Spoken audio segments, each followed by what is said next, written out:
Admiral Jack Harrison stood at the viewing port of Earth's orbital command station, watching the small fleet of ships preparing to depart. 12 vessels floated in the darkness of space, their hulls showing the wear of decades of service. 3 destroyers, 4 frigates, and 5 patrol craft made up Earth's contribution to the Galactic Empire's war effort. To any observer, they looked like the desperate offering of a minor species trying to prove their worth. Harrison smiled grimly. That was exactly what they were supposed to look like. Admiral, the Imperial delegation is requesting final confirmation of our fleet deployment, said Commander Ryan Clark, stepping up beside him.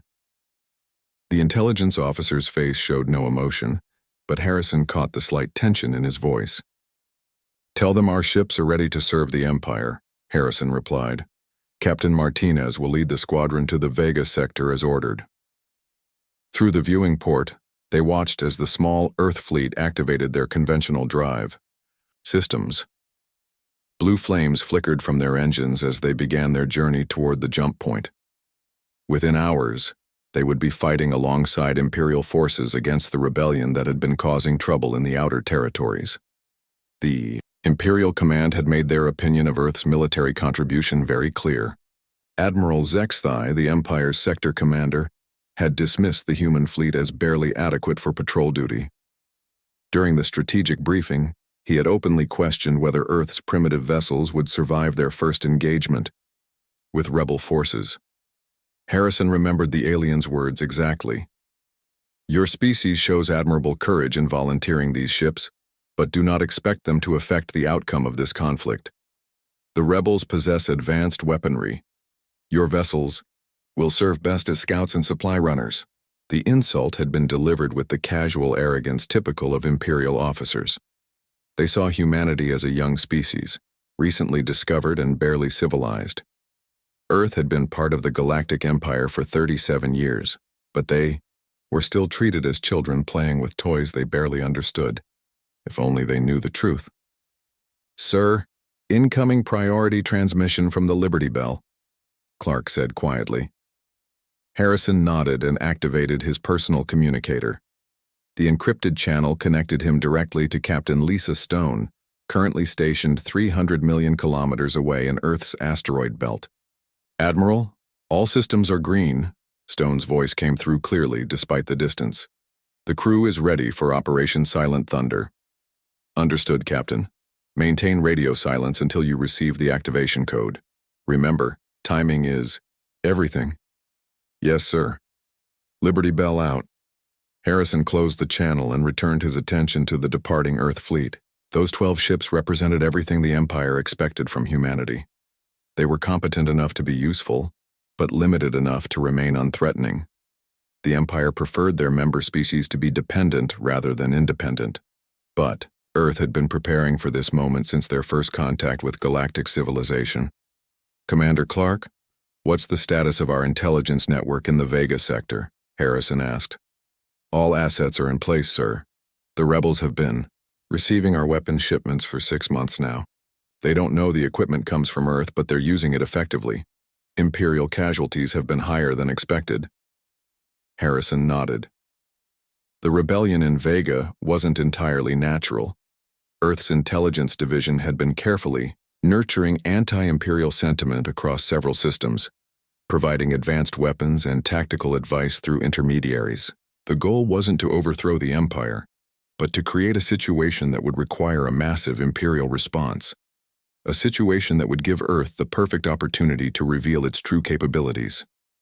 Sir, long-range sensors are detecting Imperial fleet movements, Clark reported. The Second Fleet is mobilizing from their staging area. That's over 200 warships.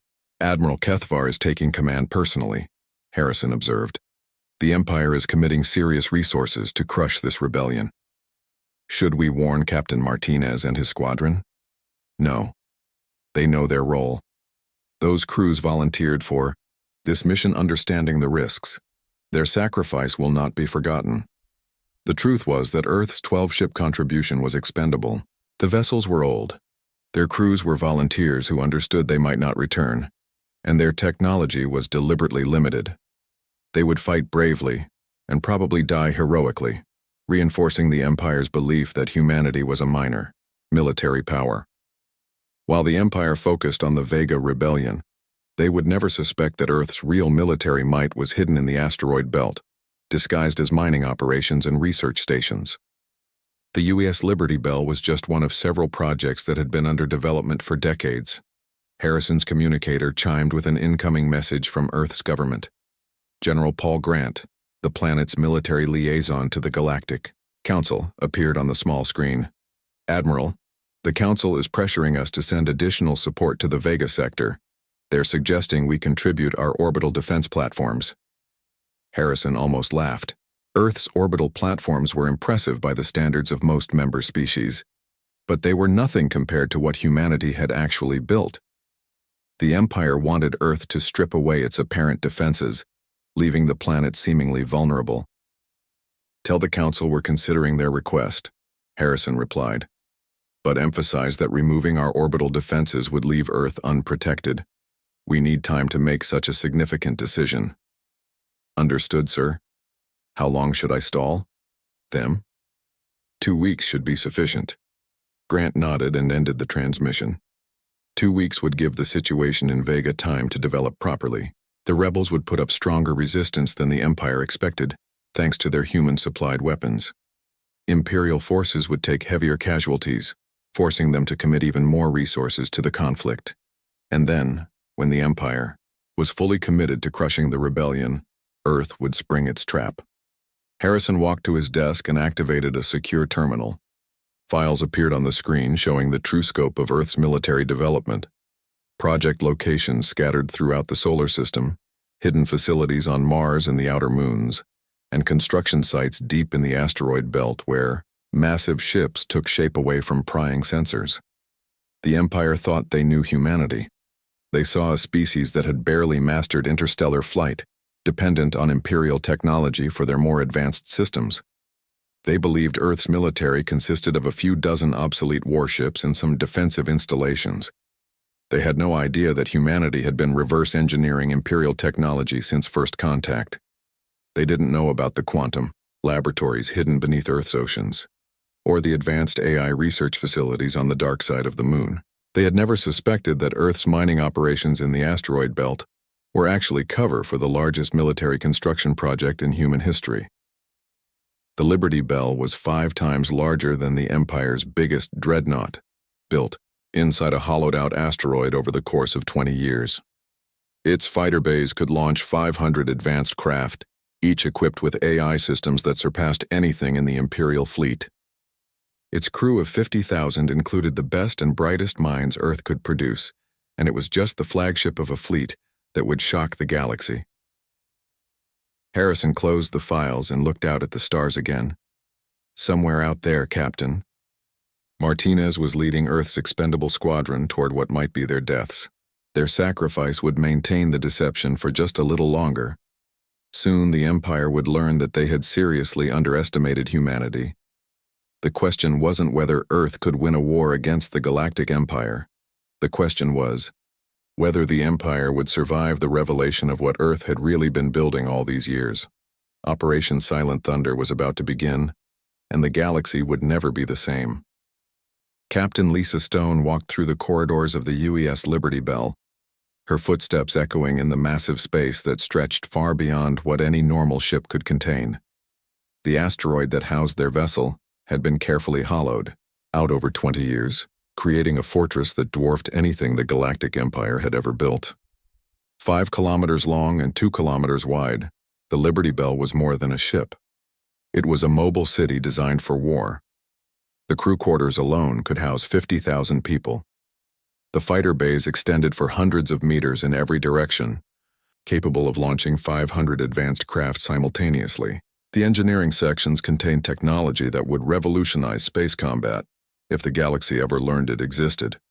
But for now, it remained hidden in the asteroid belt, disguised as just another mining operation. "Captain, we're receiving updates from the Vega sector," said Lieutenant Amy Rogers, hurrying to catch up with Stone's brisk pace.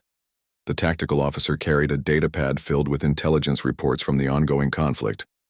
What's the situation with our expendable fleet? Stone asked, though she already suspected the answer. Captain Martinez reports heavy fighting. The rebels are putting up stronger resistance than the Empire expected, but Imperial reinforcements are arriving. Our 12 ships are taking significant damage. Stone nodded grimly. Those crews knew their mission when they volunteered. Their sacrifice was maintaining the illusion that Earth's military capabilities were limited. Every destroyed human vessel reinforced the Empire's belief that humanity was weak and dependent. Any word from Admiral Harrison? Not yet, Captain. But long-range sensors are detecting massive Imperial fleet movements. The Second Fleet is almost at full deployment. They entered the primary briefing room where Stone's senior officers were already assembled. The room could hold 300 people, but today only the essential command staff were present. These were the men and women who would lead humanity's true military force when the time came. Major Tony Brooks, the wing commander responsible for the carrier's fighter squadrons, stood as Stone entered. Behind him, the holographic display showed the current tactical situation in the Vega sector. Red dots marked Imperial positions, while smaller blue dots represented the rebel forces and Earth's expendable squadron. Report on our fighter readiness, Stone ordered. All 500 craft are fully operational, Captain, Brooks replied. Pilots have completed final training exercises. The new AI co-pilot systems are performing beyond expectations. Dr. Helen Parker, the Liberty Bell's chief science officer, stepped forward. She had spent the last decade developing the quantum jump technology that made their mission possible. Captain, the quantum drive systems are stable and ready for deployment. We can be anywhere in the galaxy within minutes. Chief Engineer Sam Davis nodded his agreement. The power systems are operating at full capacity. Our energy output exceeds anything the Empire has seen. We could power a small city with our reactors. Colonel Mike Turner, commander of the ship's Marine Forces, looked up from his tactical display. Boarding teams are equipped and ready. Our new combat suits should give us significant advantages in ship-to-ship fighting. Stone looked around the room at her officers. These people represented the best of humanity's military forces. They had trained for years in secret, preparing for the moment when Earth would reveal its true strength to the galaxy. Ladies and gentlemen, we've received preliminary authorization for Operation Silent Thunder. The Empire is about to learn that they've been seriously underestimating humanity. The holographic display changed to show the Liberty Bell's specifications. The massive vessel's true dimensions appeared, dwarfing the Imperial dreadnoughts that were considered the largest warships in the galaxy. Our ship is 5 times larger than the Empire's biggest vessel, Stone continued. But size isn't our only advantage. Dr. Parker, explain our technological advantages. Dr. Parker activated a series of technical displays. Our quantum jump drives allow us to appear anywhere instantly, bypassing the Empire's slower hyperdrive technology. Our adaptive shielding learns from enemy weapons and adjusts its defenses automatically. Our nanite repair systems can rebuild damaged sections in hours rather than weeks. Major Brooks took over the presentation. Our fighters are equipped with AI co-pilots that make tactical decisions faster than any biological pilot. They can coordinate attacks across hundreds of craft simultaneously. The Empire's interceptors won't be able to match our speed or precision. Chief Davis added his technical expertise. Our power systems use fusion technology that's decades ahead of Imperial standards. We can maintain full combat capability for months without refueling. Our weapon systems can fire continuously without overheating. Colonel Turner showed images of the new marine equipment. Our combat suits enhance strength and speed while providing advanced protection. Our weapons can penetrate Imperial armor that stops their standard military equipment. Stone absorbed all the information, though she knew it by heart. She had been preparing for this moment since taking command of the Liberty Bell 5 years ago. Every system had been tested and retested. Every crew member had trained until their responses were automatic. Current intelligence suggests the Empire is planning a massive assault to crush the Vega Rebellion quickly, she said. Admiral Kethvar is personally leading over 200 Imperial warships. They believe this will be a simple demonstration of Imperial power. Lieutenant Rogers updated the tactical display. Our expendable squadron is reporting increasing pressure. Captain Martinez estimates his ships have maybe 12 hours before they're overwhelmed. That's our window, Stone realized. The Empire will commit everything to finishing the rebels quickly. When they do, we'll reveal ourselves. The room fell silent as everyone understood the implications.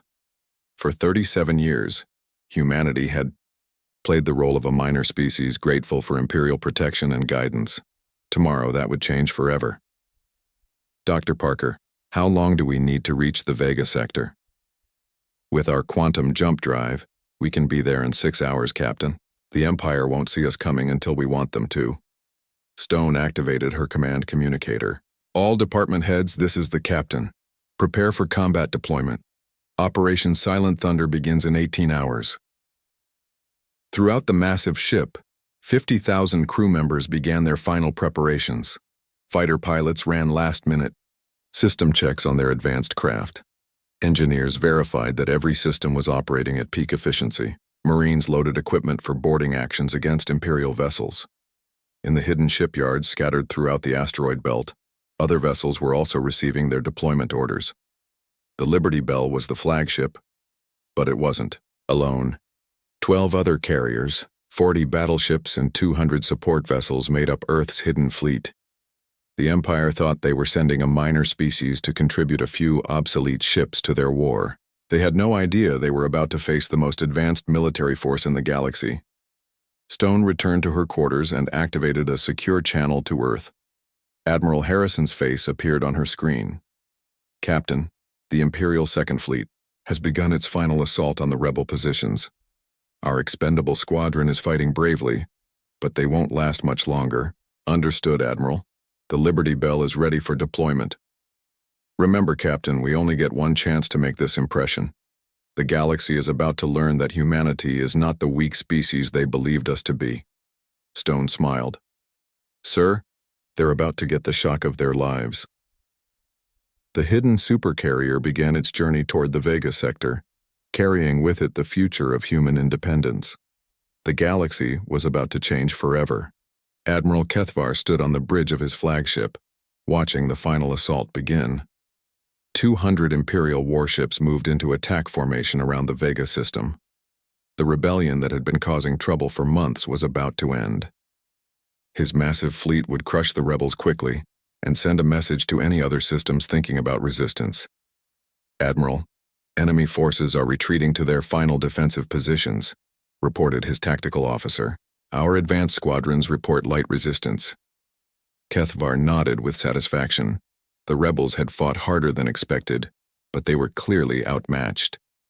His second fleet was the pride of the Imperial Navy, equipped with the most advanced weapons and experienced crews. No rebel force could stand against such overwhelming power.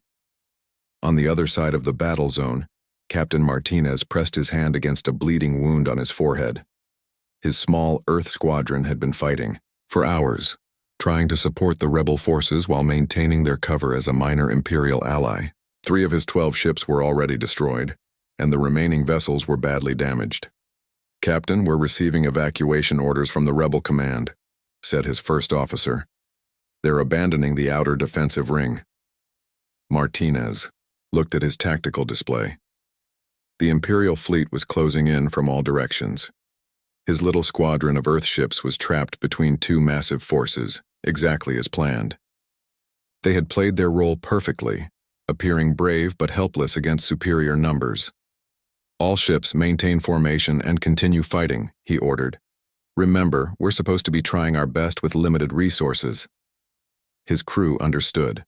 They were the expendable fleet, sent to maintain Earth's deception while the real military force prepared for its surprise appearance. Their sacrifice would be remembered, even if the galaxy never knew the truth about their mission. Back on the Imperial flagship, Admiral Kethvar prepared to give the order for the final assault. His fleet had the rebels completely surrounded. The pathetic Earth squadron was putting up a brave fight, but their primitive weapons barely scratched his ship's armor. Begin the bombardment of the rebel stronghold, he commanded. I want this finished within the hour. Hundreds of Imperial ships opened fire simultaneously. Energy beams and missiles filled space as the massive fleet unleashed its full power. The rebel defenses began to crumble under the overwhelming assault. Then something impossible happened. Space itself seemed to tear open directly in the middle of the battle zone. A massive distortion appeared, growing larger and larger until it dwarfed even the biggest Imperial dreadnoughts. Energy crackled around the edges of what looked like a wound in reality itself. "What is that?" HFY demanded. But his officers had no answers. From the quantum rift emerged the UES Liberty Bell. The asteroid ship was so large that Imperial sensors couldn't immediately calculate its dimensions. 5 kilometers long and 2 kilometers wide, it made the Imperial flagship look like a small escort vessel. Its hull bristled with weapons that no Imperial database could identify. Captain Lisa Stone stood on the Liberty Bell's bridge, watching the Imperial fleet through the main view screen. 200 enemy ships surrounded her position, but she felt no fear. Her crew had trained for this moment for years. "All hands, this is the captain," she announced over the ship's communication system. "Today we show the galaxy that humanity is not to be underestimated. Today we prove that Earth is not a minor species playing with toys we barely understand." Major Tony Brooks was already in his fighter, leading the first wave of 200 craft toward the launch bays. "Liberty Bell Control, Tiger Squadron ready for launch." "Eagle Squadron ready," came another voice. "Hawk Squadron ready." "Wolf Squadron ready." The reports continued as squadron after squadron prepared to launch. The Liberty Bell's fighter bays were vast enough to hold 500 advanced craft, each equipped with AI co-pilots and weapons technology that surpassed anything the Empire had ever developed. On the Imperial flagship, chaos erupted as officers tried to understand what they were seeing. "Admiral, sensors cannot identify the vessel's origin or technology," reported the tactical officer. "It's larger than anything in our databases." "Where did it come from?" HFY demanded. "No ship that size could approach without our long-range sensors detecting it." "Sir, the energy readings are off the charts. That vessel is producing more power than our entire fleet combined." HFY stared at the massive ship that had appeared from nowhere. His first instinct was to order an immediate attack, but something held him back. The vessel's size and the impossible way it had arrived suggested technology far beyond Imperial capabilities. "Open a communication channel," he ordered. Captain Stone received the transmission request and smiled. "Put him through."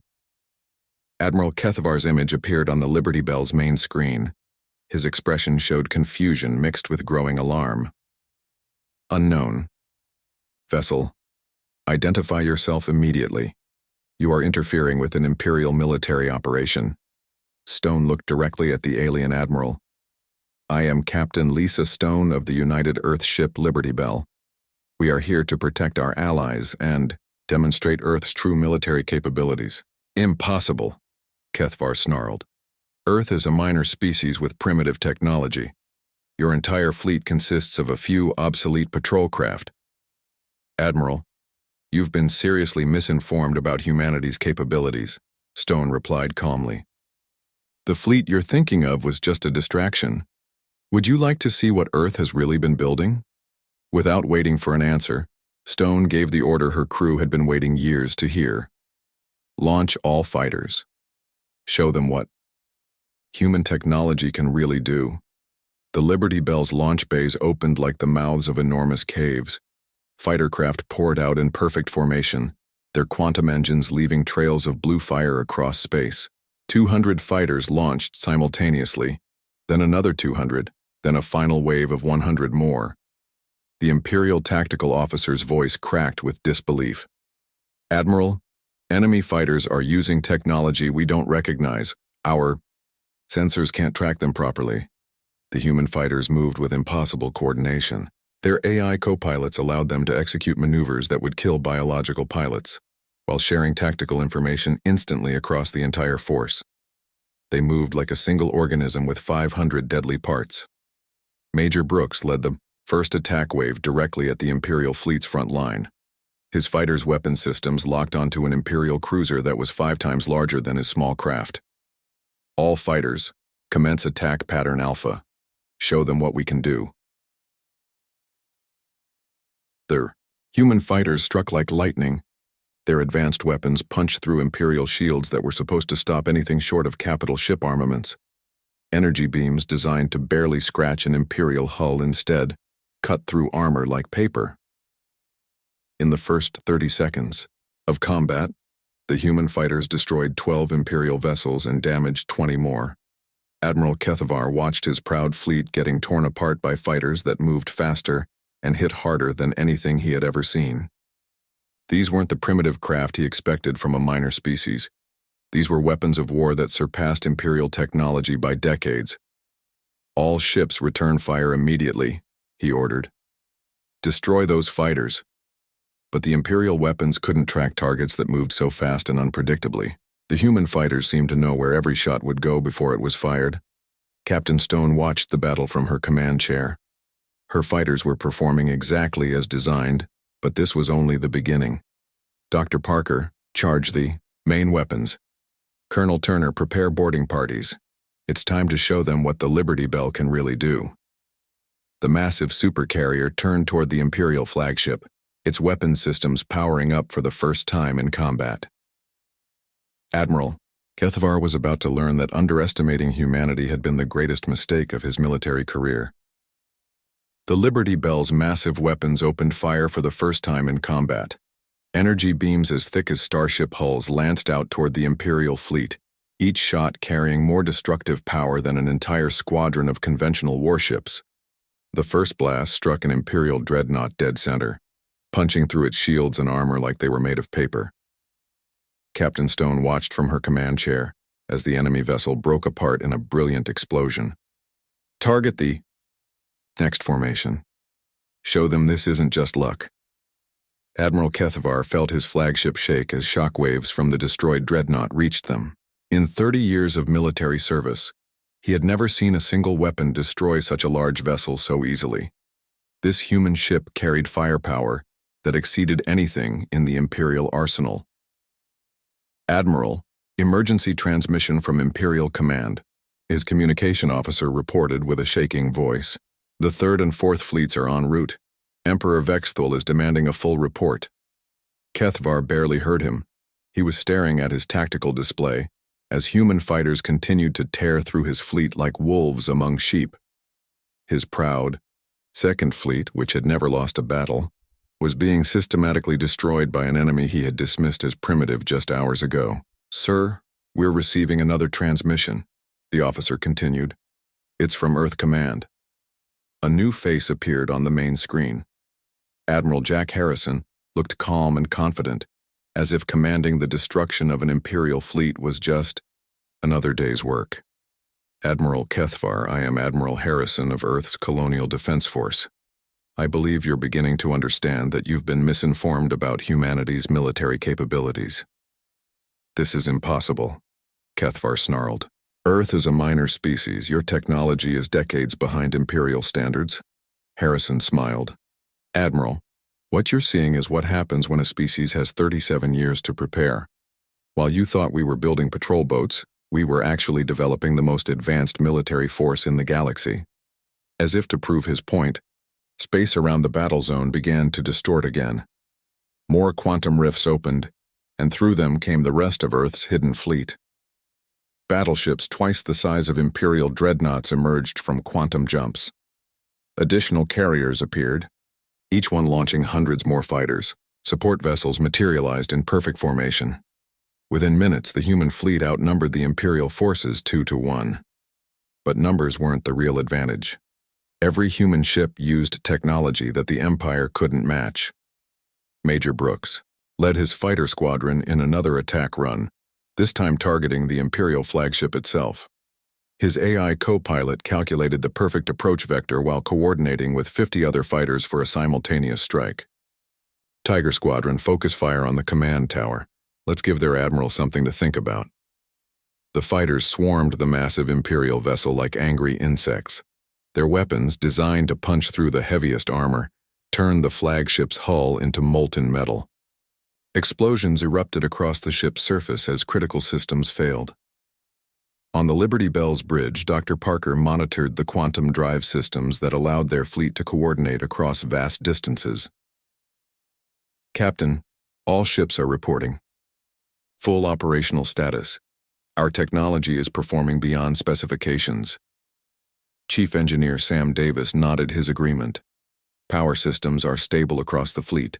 We can maintain this level of combat for days if necessary. Colonel Turner watched his boarding teams prepare for their missions. The new combat suits made his Marines faster and stronger than any Imperial soldier. Their weapons could penetrate, armor that stopped conventional small arms fire. Captain, we're ready to begin boarding operations. My teams can capture any Imperial vessel you designate. Stone considered the tactical situation. The Imperial fleet was already beaten, but capturing some of their ships would send an even stronger message to the Empire. Colonel, take the 3 cruisers on our starboard side.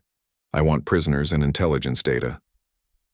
Turner's Marines launched from the Liberty Bell in small assault craft that moved too fast for Imperial sensors to track properly. Within minutes, they were cutting through the hulls of enemy ships and storming aboard. The Imperial crews had never faced soldiers equipped with technology that made them nearly unstoppable. The Marine combat suits absorbed energy weapon fire that would kill an unprotected human. Their weapons cut through Imperial body armor like cloth. Admiral Kethvar received reports of boarding actions across his fleet.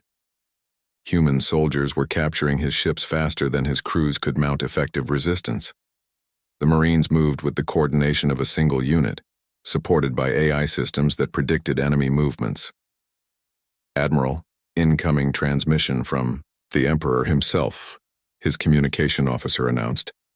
Emperor Vexthal's image appeared on the screen, his expression showing the cold anger that had conquered 100 worlds. Admiral Kethvar explained to me how a minor species is destroying my second fleet. Your Majesty, the humans have been deceiving us. Their true military capabilities far exceed our intelligence estimates. They possess technology that surpasses Imperial standards. The Emperor's eyes narrowed. Impossible. Earth is a primitive world that we discovered barely 40 years ago. Admiral Harrison's voice interrupted their conversation. Your Majesty, if I may clarify the situation, Earth has been a member of your empire for 37 years, but we've never been your subjects. We've been preparing for this moment since our first contact with galactic civilization. The Emperor turned his attention to the human admiral. What do you want, human? Recognition. Harrison replied simply. Humanity demands full status as a major galactic power. We want territorial rights, representation in the Galactic Council, and respect for our sovereignty. And if I refuse?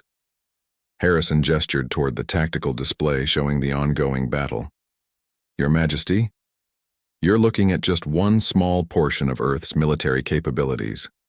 We have fleets like this positioned throughout the galaxy. Your choice is simple. Recognize humanity as an equal, or face a war you cannot win. The Emperor stared at the display showing his proud Second Fleet being systematically destroyed. Imperial ships that had conquered star systems were falling to human fighters and weapons. The technological advantage that had maintained the Empire's dominance for centuries had suddenly shifted to these upstart humans. Admiral Kethvar, order your fleet to withdraw immediately. Kethvar felt relief flood through him. Your Majesty, what about the rebellion? The rebellion is now the least of our concerns. We have a new major power to deal with. Captain Stone received the withdrawal order and smiled. All ships, let them go, but maintain formation and be ready to pursue if they change their minds. The battered Imperial fleet began its retreat, leaving behind dozens of destroyed vessels and 3 captured cruisers. The human fleet watched them go, their weapons still powered and ready. 6 months later, Captain Stone stood on the bridge of the Liberty Bell as it patrolled the border between human and Imperial space. The galaxy had changed dramatically since the Battle of Vega. Earth had been granted full membership in the Galactic Council, with territory rights and diplomatic status equal to the Empire itself. Other species that had been treated as minor powers were requesting human protection and technology sharing agreements. The Empire's absolute dominance over galactic politics had ended overnight. Admiral Harrison had been promoted to Fleet Admiral and given command of Earth's expanded military operations. The Hidden Fleet had become the Colonial Defense Force, openly patrolling human space and protecting their new allies. Major Brooks was now Colonel Brooks, commanding a wing of 6 carriers and their fighter squadrons. Dr. Parker's quantum technology had revolutionized space travel for humanity's allies. Chief Davis had been promoted to Chief of Naval Engineering, overseeing the construction of even more advanced vessels. The galaxy had learned that humanity was not the weak, primitive species they had appeared to be. The Empire still existed, but they now shared power with their former subjects. Other species were beginning to develop their own advanced technologies, inspired by humanity's example. Stone looked out at the stars and smiled. Earth's children would never again be underestimated. The galaxy had discovered that sometimes the most dangerous enemies were those who let you think they were weak while they prepared to show their true strength.